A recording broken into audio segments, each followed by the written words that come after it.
Salut à tous, c'est Baptiste et je suis très heureux de vous retrouver aujourd'hui pour un nouvel épisode du Podcyclette, le podcast consacré au cyclisme sur route. Et cet épisode, c'est celui du Tour des Flandres. Enfin, on y arrive. Le deuxième monument de l'année, le début d'un enchaînement de folie avec Paris-Roubaix qui sera le dimanche d'après. Donc ce Tour des Flandres qui se tiendra dimanche 6 avril 2025. C'est une course qu'on attend tous énormément, d'autant plus que ça sera le deuxième épisode d'un grand rendez-vous, d'un grand duel entre Mathieu Van Der Poel et Tadej Pogacar, mais on y reviendra après, pardon. Tout d'abord, on va commencer par présenter rapidement le parcours du Tour des Flandres.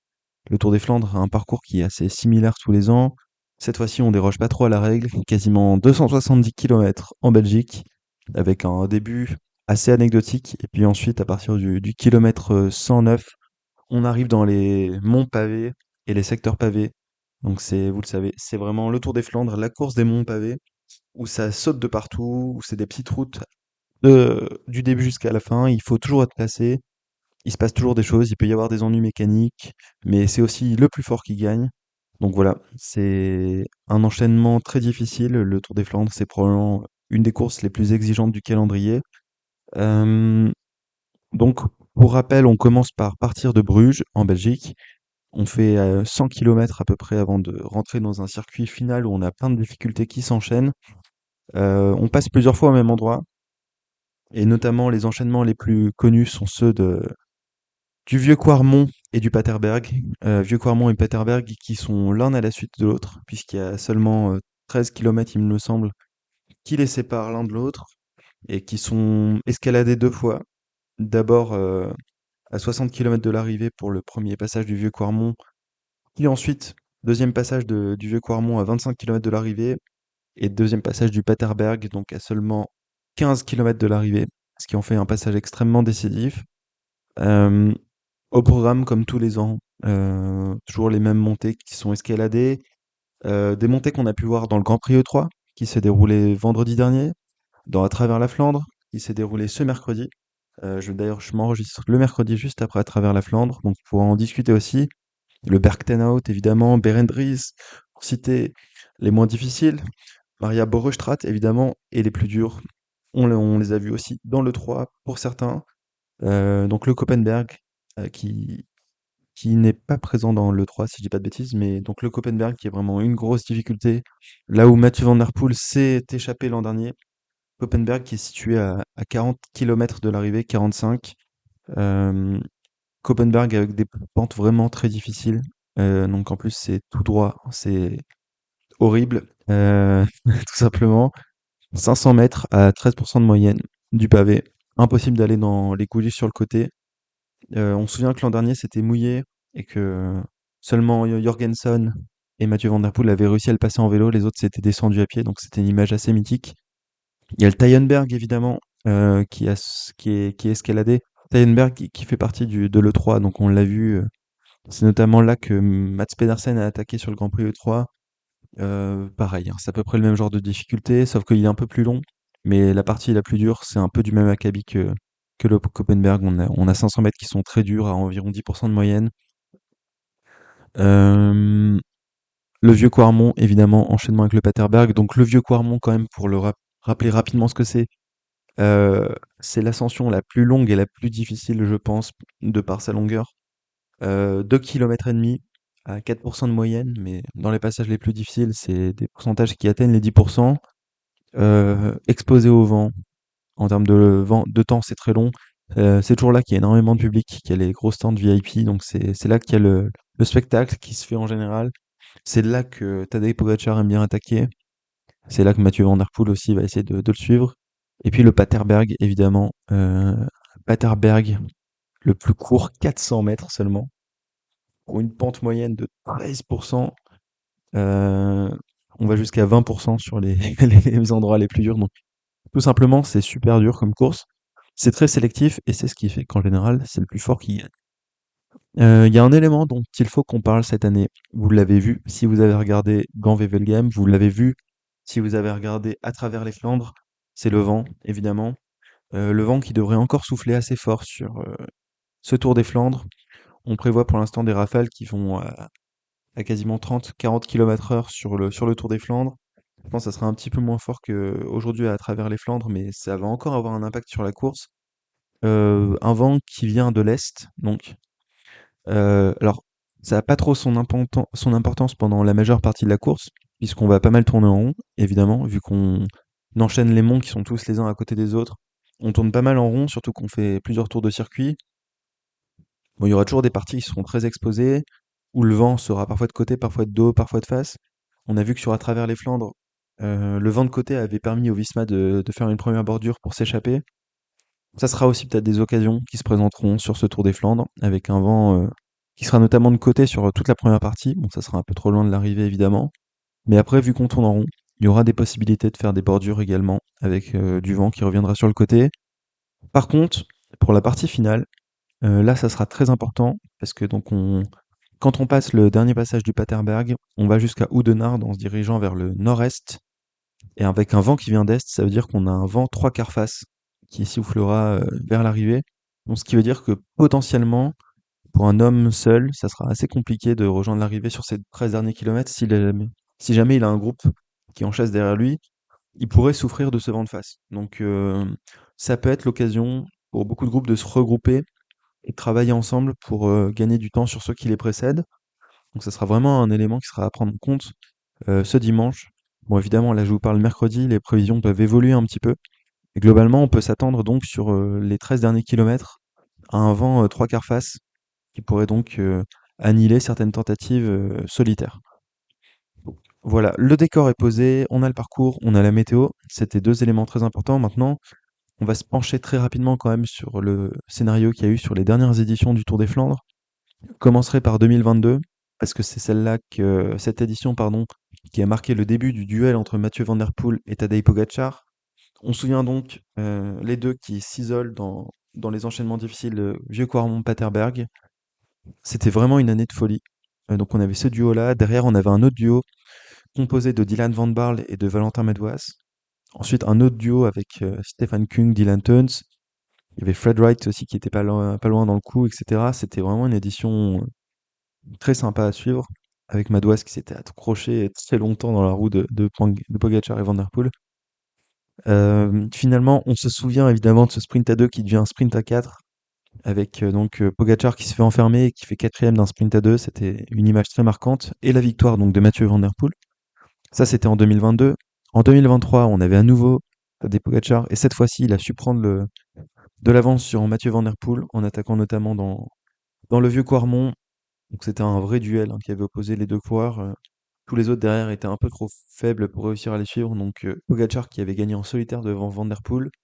Et derrière, on avait le groupe débattu qui s'était joué le sprint de la troisième place, qui avait été remporté par Mats Pedersen devant Wout van Aert. Et devinez qui cinquième? Nelson Poles. On en reparlera de Van Aert, Nelson Poles. Si vous avez regardé à travers les Flandres, vous voyez très bien de quoi je veux parler. Dans le coup, il y avait aussi à l'époque Stefan Kung, Casper Asgreen. Casper Asgreen, on se souvient, ancien vainqueur du Tour des Flandres. Et Fred Wright, avec juste derrière Matteo Jorgensen. Matteo Jorgensen qui sera un élément aussi à surveiller sur cette édition du Tour des Flandres. Et en 2024, c'était une course chiante à mourir. Désolé de le dire, mais autant les années 2022 et 2023 nous avaient réservé un spectacle hors du commun, autant en 2024, on s'était ennuyé. Et donc c'était le début du règne de Mathieu Van Der Poel sur les Flandriennes. Il écrasait tout, le terrain était un peu humide et il avait fait le trou dans le Koppenberg avant de ne plus jamais être vu. Il finit avec une minute d'avance sur un groupe assez conséquent qui s'était joué la deuxième place, un groupe de 10 coureurs. C'était Luca Mozzato qui a fait la deuxième place, donc c'était assez impressionnant pour la Arkea BNB. On rappelle donc sur cette édition 2024, il n'y avait pas Tadej Pogacar, il n'y avait pas Wout van Aert, il n'y avait que Matteo Jorgensen, mais qui avait totalement explosé. Il avait fini 31e. Il avait essayé un temps de s'accrocher, de rattraper Mathieu Van Der Poel après le Koppenberg, mais finalement il avait totalement explosé. Je pense que ça lui avait un peu servi de leçon. Donc bon, vous avez vu sur ces dernières éditions, les trois dernières éditions, c'est toujours Van Der Poel ou Pogacar qui gagne. Avantage Van Der Poel, surtout qu'il en avait déjà gagné un avant contre Wout van Aert au sprint. Il me semble que c'était en 2020, si je dis pas de bêtises, ou 2021. Donc ça fait trois Tours des Flandres pour Mathieu Van Der Poel, un Tour des Flandres pour Tadej Pogacar, et ça sera a priori le duel qui va épicer cette course 2025. Et pour ça, je vous propose qu'on parte tout de suite en allant regarder les favoris sur Winamax. Donc je le rappelle, c'est pas une incitation à parier, mais j'aime bien regarder les cotes fixées par les bookmakers pour envisager les différentes stratégies qui peuvent être mises en place par les équipes des favoris. Et on commence tout de suite.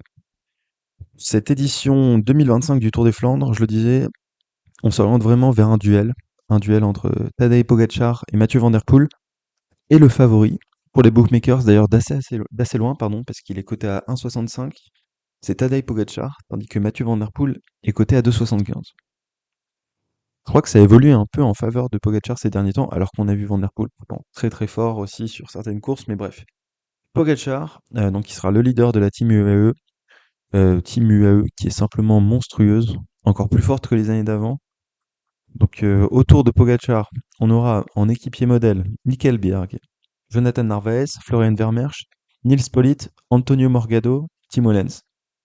Donc là, on rappelle que l'an dernier, sur le podium du Tour des Flandres, enfin pas sur le podium, mais dans le top 5, il me semble qu'il y avait Politt, Morgado et Bjerg, si je dis pas de bêtises.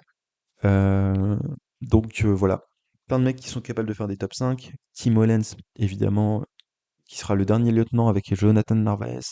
Mais bon, on doute pas que de toute façon, Pogacar va pas partir tout seul, ce sera le leader unique. Il n'y aura pas de course d'équipe. Donc Pogacar, qui cette année a décidé de se refocus un peu sur les classiques flandriennes. On se souvient que l'an dernier, il avait préféré faire le Giro, donc il s'était pas présenté au départ du Tour des Flandres. C'est seulement 2 participations du coup, Pogacar sur le Tour des Flandres. Et à chaque fois, il joue la win. Donc on le disait, quatrième en 2022, premier en 2023. Et cette année, vu ce qu'il a montré sur l'Estrade Bianche, vu comment il semblait fort aussi sur Milan-San Remo, où il y a eu que Mathieu Van Der Poel pour lui résister, il sera évidemment un des deux grands favoris. La question maintenant, c'est de savoir pourquoi c'est lui le favori côté 1,65 quand Van Der Poel est à 2,75. Pour ça, je propose qu'on passe rapidement sur l'équipe de Mathieu Van Der Poel. Pour l'instant, il n'y a pas encore la compo totalement officielle, mais en termes de team, on est sur quelque chose d'un peu moins solide qu'il a eu tout simplement. Il y aura Sylvain Dillier, évidemment, en route toujours, mais il devrait pas aller très loin dans la course. Caden Groves, Sandro Meurice, Jonas Rickaert, Gianni Vermeersch, donc Gianni Vermeersch qui devrait être le lieutenant de Van Der Poel. Mais Van Der Poel, il devrait être isolé assez rapidement. Enfin, je veux dire, c'est très possible qu'on se retrouve avec encore 3 ou 4 UAE, tandis que Van Der Poel sera seul. Donc il a une équipe un peu plus faible. Après, on sait que lui, ça le dérange pas, Mathieu Van Der Poel. On sait aussi également qu'il sait très bien se placer, qu'il est très technique, aucun problème pour lui. D'autant plus que j'ai l'impression que c'est plutôt à Tadej Pogacar de prendre la course en main. Parce qu'au sprint, s'ils sont à deux, bah on a vu sur ces dernières éditions que c'était toujours Van Der Poel qui gagnait. Donc Pogacar a intérêt à finir seul. Ce qui fait que son équipe, qui est annoncée comme la plus forte, va devoir prendre les choses en main. Évidemment, Van Der Poel, sur le Tour des Flandres, depuis 2019, c'est 3 victoires en 6 participations. Et quand il gagne pas, il fait soit 2, soit 4. Donc bon, c'est vraiment le coureur parfait. Il a toutes les qualités requises pour le Tour des Flandres. C'est peut-être la course qui lui correspond le mieux sur le papier. Donc évidemment, c'est un énorme favori. Il a gagné sur le Samin. Sur Tirreno, il a été assez moyen. Il gagne Milan-San Remo en étant impérial, vraiment. Il n'a pas été lâché une seule fois par Tadej Pogacar. Bon, c'était un peu moins difficile que le Tour des Flandres, évidemment, mais tout en maîtrise. Il règle le sprint, très fort, rien à dire. Et sur le 3, il nous a fait un. Donc le 3 qui est considéré comme une des répétitions du Tour des Flandres, il nous a fait tout simplement une course d'alien. Il finit seul donc devant Mats Pedersen qui finit à 1 minute, Filippo Ganna à 2 minutes, le reste à 2 minutes 30, donc franchement très très solide Mathieu Van Der Poel. Surtout ce qui dénote, c'était vraiment l'impression de facilité qui dégageait. Donc Van Der Poel est à n'en pas douter dans la forme de sa vie. Enfin, je pense dans la même forme que l'an dernier à peu près. La question c'est de savoir comment est Tadej Pogacar par rapport à il y a 2 ans, quand il l'avait battu. On a quand même l'impression que globalement, Tadej Pogacar il a progressé depuis ces 2 dernières années. Après, il y a 2 ans, c'était pas exactement le même Van Der Poel. Je pense que l'an dernier, Van Der Poel a passé un step. Comme Tadej Pogacar, le problème c'est que les deux n'étaient pas en même temps sur le Tour des Flandres. Donc c'est un peu difficile de comparer leurs forces respectives. Là, on a pu le voir un peu sur Milan-San Remo. sur des pentes un peu trop légères, Pogačar n'arrive pas à distancer Van der Poel. Sauf que là, c'est pas les mêmes pentes. C'est un effort beaucoup plus usant, donc les cartes sont un peu rebattues. Et vu que leur dernier duel, c'était plutôt tourné à l'avantage de Tadej Pogačar, c'est pour ça, je pense, que les bookmakers le mettent comme favori. Ça, plus le fait que son équipe est un peu plus forte.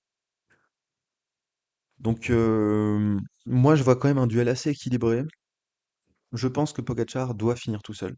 Parce que en sprint à deux, sur toutes les dernières occurrences, Van der Poel l'a battu. Pourtant, Pogačar, c'est quelqu'un qui va assez vite quand même. Mais il peut pas finir avec Mathieu Van Der Poel, donc il va être obligé de l'attaquer. Je pense qu'en termes de stratégie, on peut s'attendre à quelque chose d'assez proche de l'année dernière, d'il y a 2 ans, pardon, voire même une attaque dès le premier passage du vieux Quarmont, donc à 60 km de l'arrivée. Mais très clairement, pour Pogacar, il va falloir se débarrasser de Mathieu Van Der Poel. A priori, les meilleurs endroits pour le faire, c'est le vieux Quarmont, parce qu'il a déjà réussi à le faire. Sur le Paterberg, c'est très pentu, donc on l'a jamais vu pour l'instant, il me semble, Pogacar lâcher Van Der Poel dans le Paterberg, même si on se souvient de gros duels.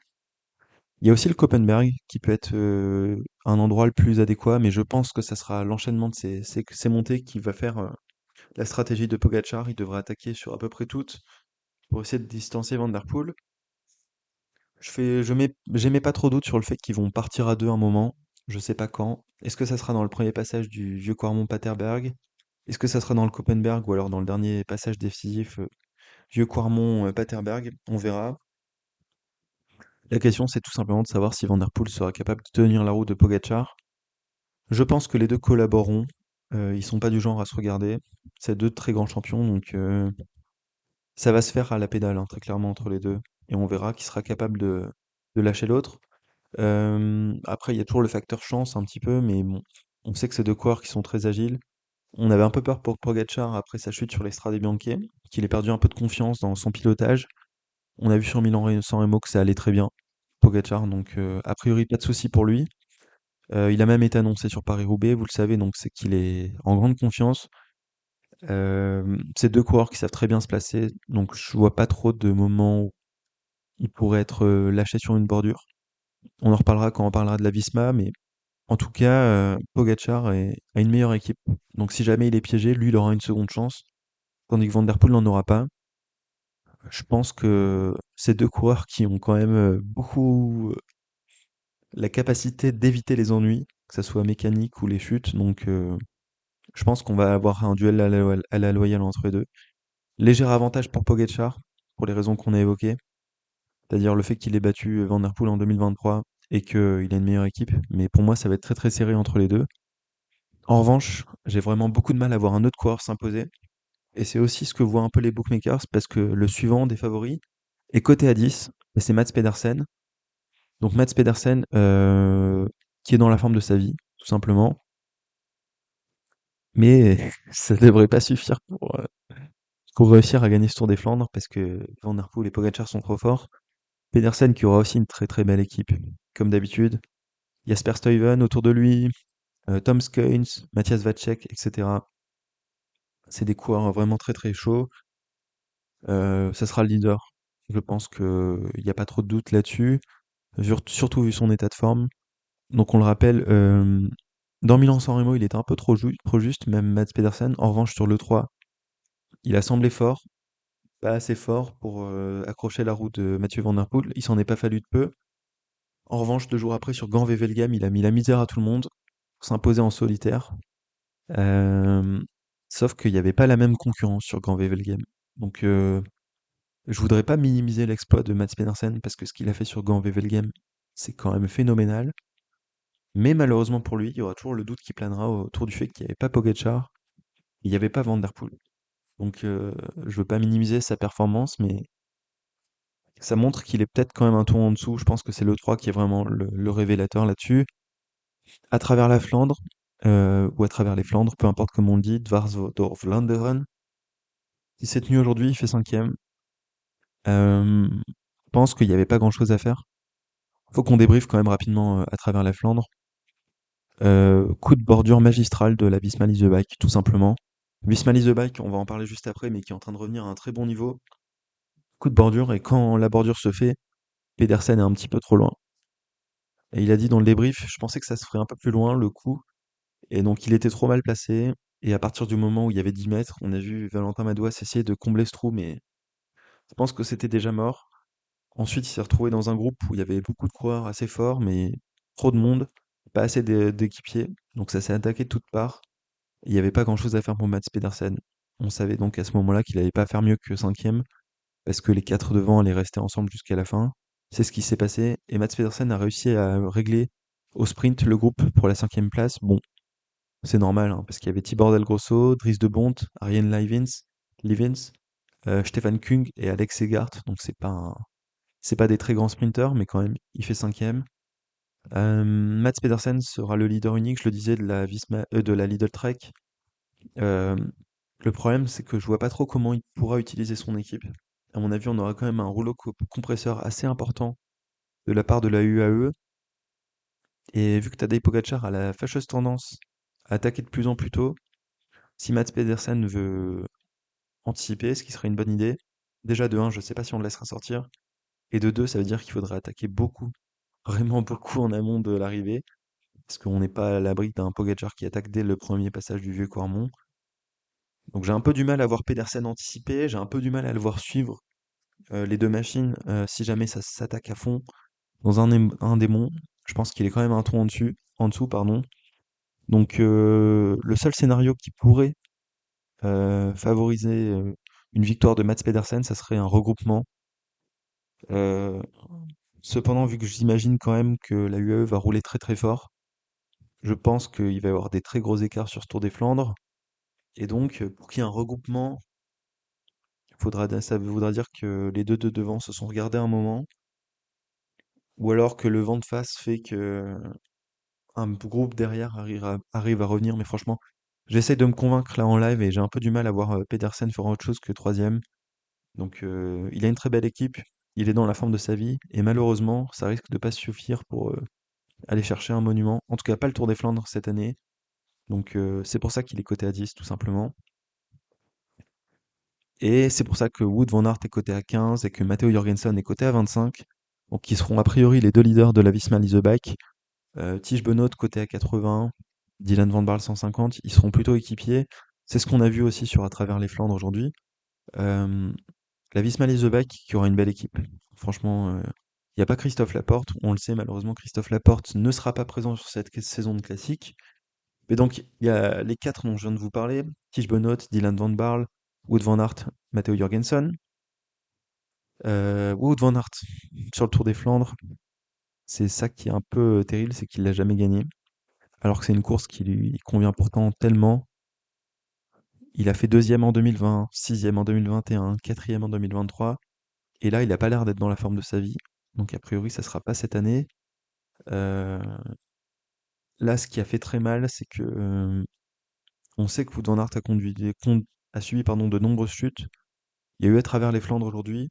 On s'est dit, ça sera un moyen pour lui de reprendre un peu confiance, notamment parce que la Visma a mené une stratégie vraiment impeccable. Ils ont démontré une force qu'on ne leur connaissait pas cette saison. Autant il y a 2 3 ans, la Visma, c'était l'équipe qui écrasait tout sur les classiques. Autant l'an dernier et cette année, c'était vraiment un peu fantomatique à un moment. Et là, à travers la Flandre, ils ont réussi à faire quelque chose de grand, à faire une bordure, un petit chrono par équipe, avec Benoît, Van Aert et puis Jorgensen qui sont partis devant, grâce à un beau travail de Dylan Van Baarle qui est peut-être celui qui a le plus bossé. Ça se voit pas comme ça, mais c'est lui qui fait la cassure pour que ses trois coéquipiers partent. Et ensuite, il allait dans les roues de tout le monde sur les attaques. Il a l'air aussi très fort, Dylan Van Baarle. C'est bien parce que c'est un coureur qui avait un peu disparu de la circulation. Là, j'ai l'impression qu'il revient un peu en forme, Van Baarle. Van Baarle sur le Tour des Flandres, c'est pas n'importe qui non plus. Parce qu'on le rappelle quand même, donc sa deuxième place en 2022. Sinon, il avait déjà fait sixième en 2016, donc ça remonte. Quatrième en 2017, huitième en 2020. Il est souvent habitué des top 10. L'an dernier, il était passé à côté, mais l'an dernier, il a vécu une saison un peu bizarre. Je pense que on a vraiment une super équipe du côté de la Visma. Donc avec Van Aert, Benoît, Van Baarle et Jorgensen, plus tous les autres qui sont solides aussi. Malheureusement, je pense qu'en termes de niveau, C'est le même problématique que pour Pedersen, même si je pense même que Pedersen est un peu plus fort individuellement que les 4 qu'on vient de citer.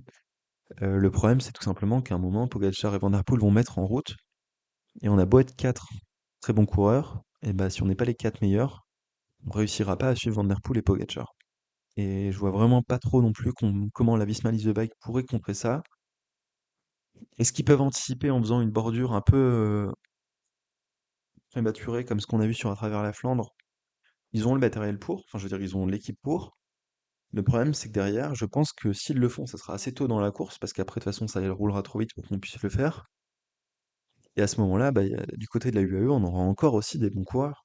Enfin, je veux dire, je pense pas que Narvaez, Wellens, et dans une moindre mesure, peut-être Polite Morgado, Pierre qui est Vermeersch, enfin tous en fait, vont lâcher beaucoup plus tôt qu'un Benoît et un Van Barle, voire même qu'un Jorgensen, parce que Jorgensen, son problème, c'est qu'il n'arrive pas à performer sur les monuments.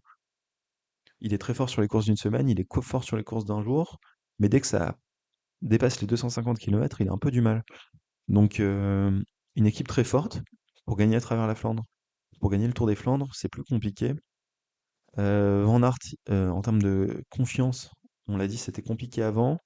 Là, ils avaient vraiment l'occasion de se rattraper à travers la Flandre.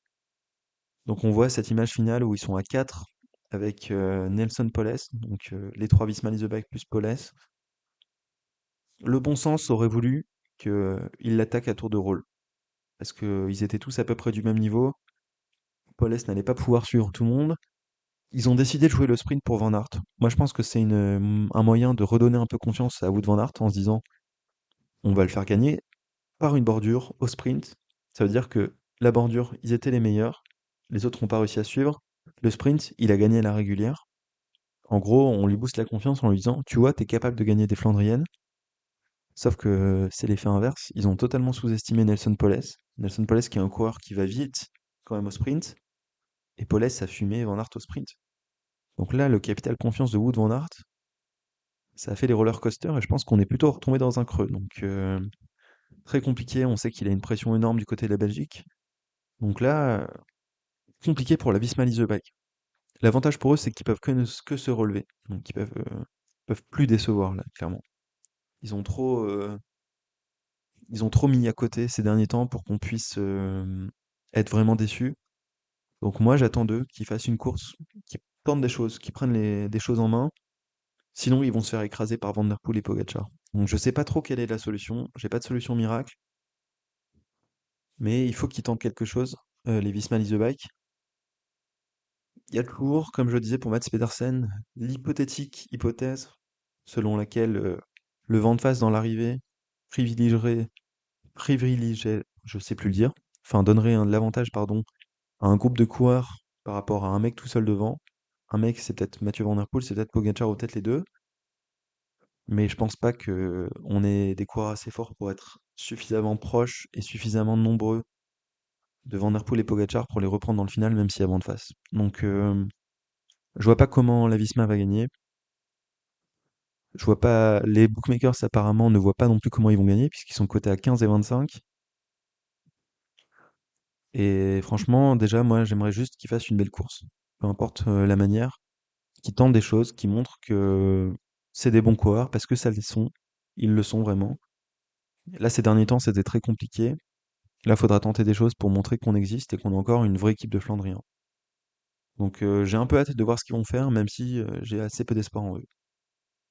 Donc là, on a parlé de 4 équipes, de la Lidl Trek, de la UAE, de la Alpecin et de la Visma Leasebike. Et en fait, on a quasiment fait le tour, puisque ensuite, on a Filippo Ganna qui est coté à 50.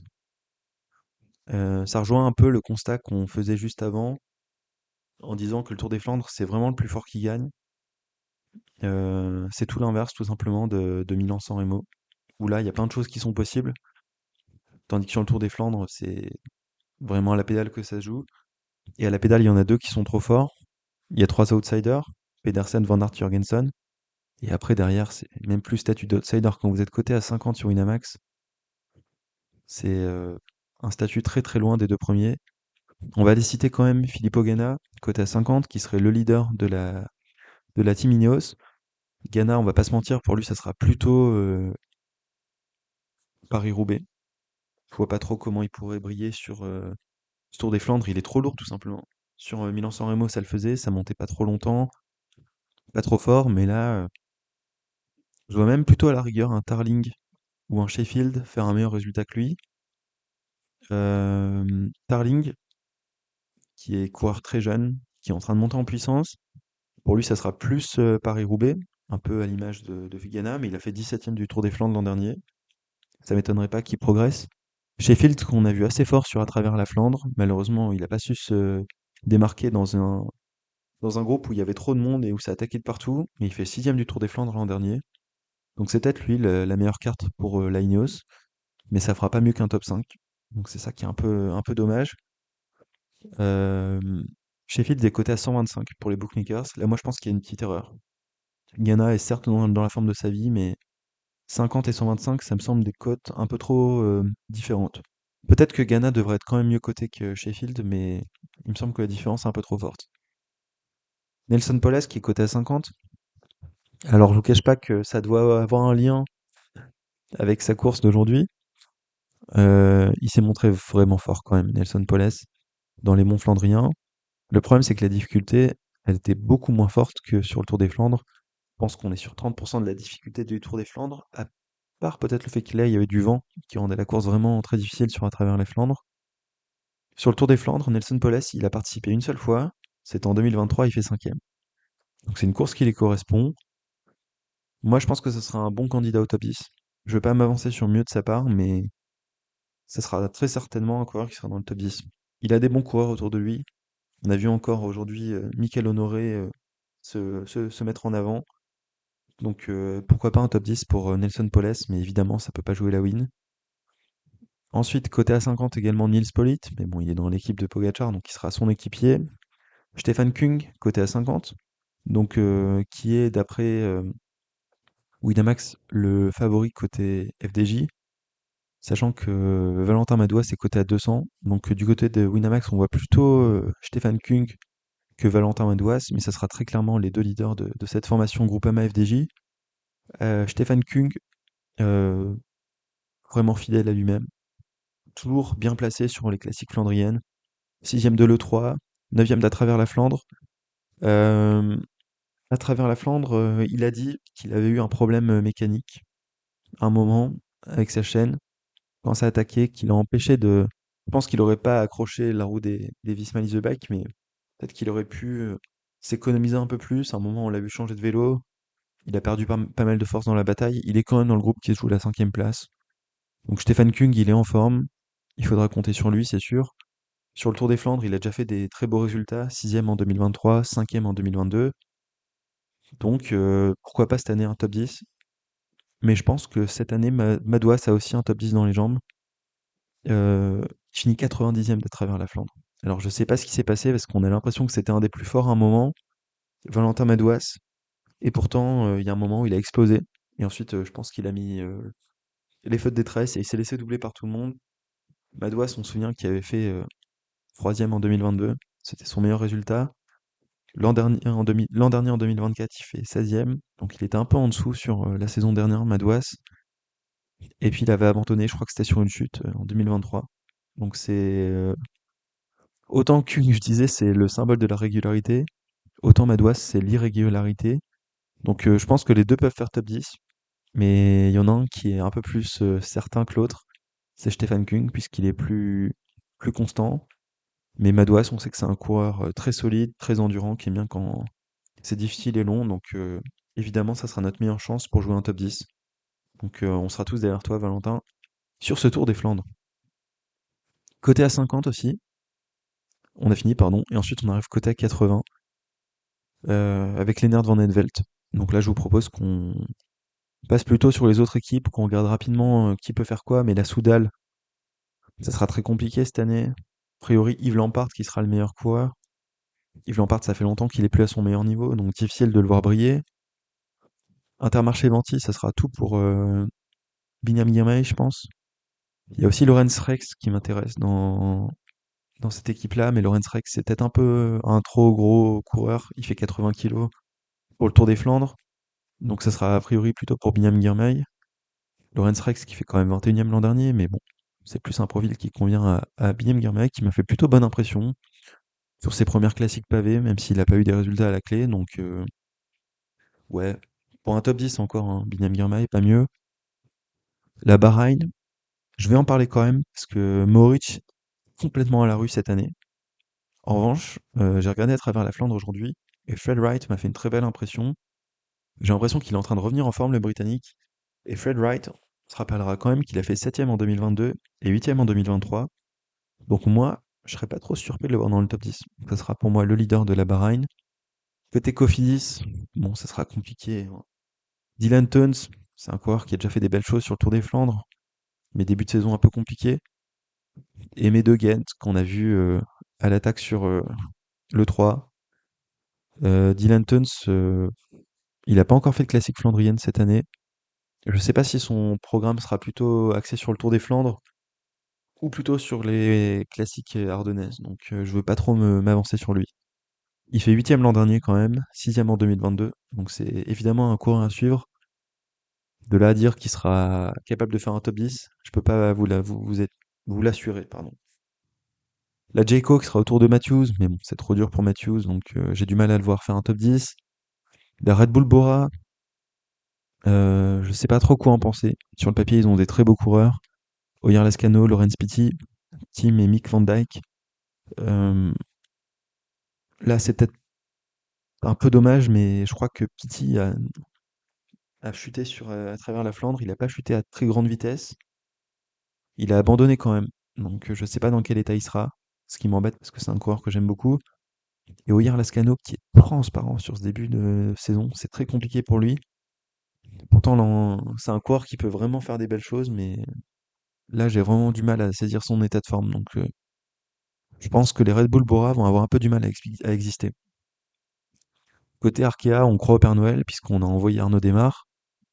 Il y a Luca Mozzato qui sera au départ. Luca Mozzato qui fait deuxième l'an dernier, mais bon, c'était vraiment une stratégie, une configuration de course très particulière, donc je vais pas trop m'apesantir là-dessus. En revanche, j'aime bien la Decathlon AG2R.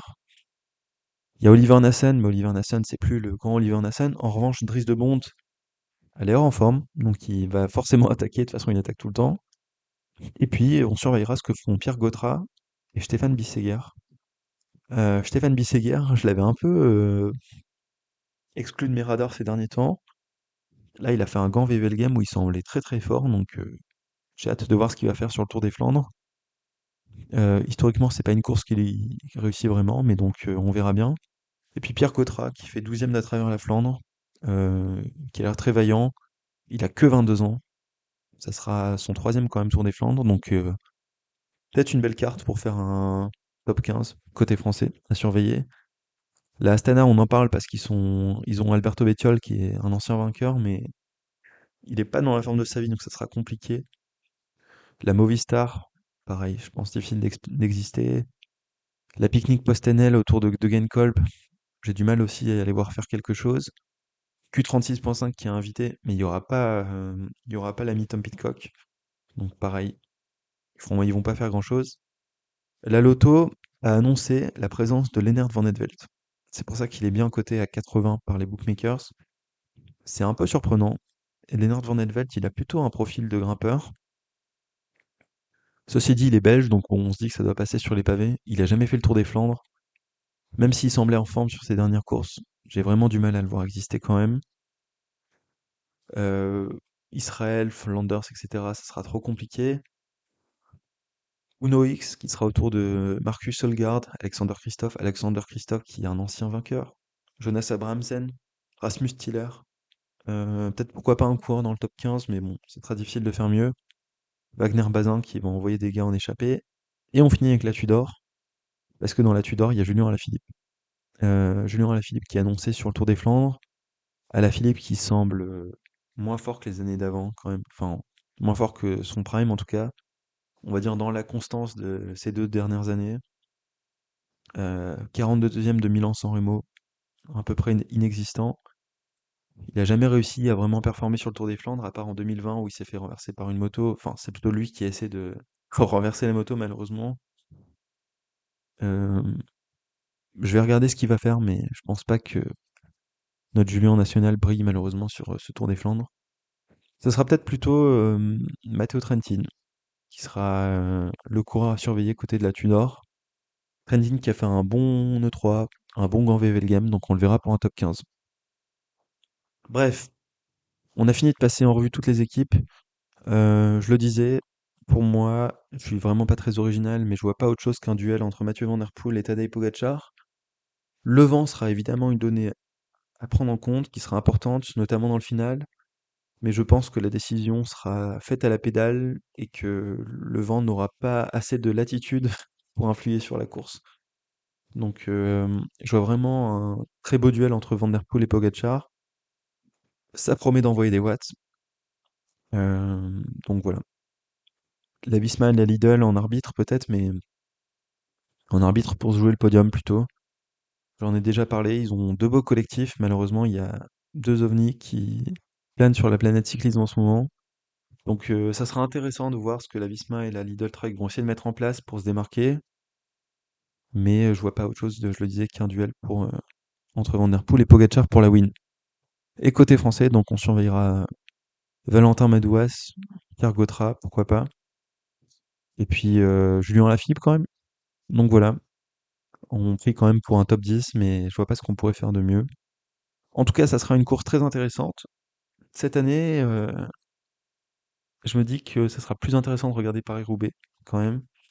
Mais ça sera quand même le Tour des Flandres, une des courses de l'année à n'en pas douter.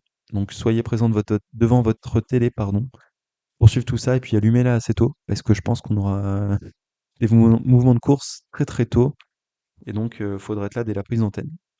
J'espère que cet épisode vous aura plu, et je vous dis à la prochaine. Salut!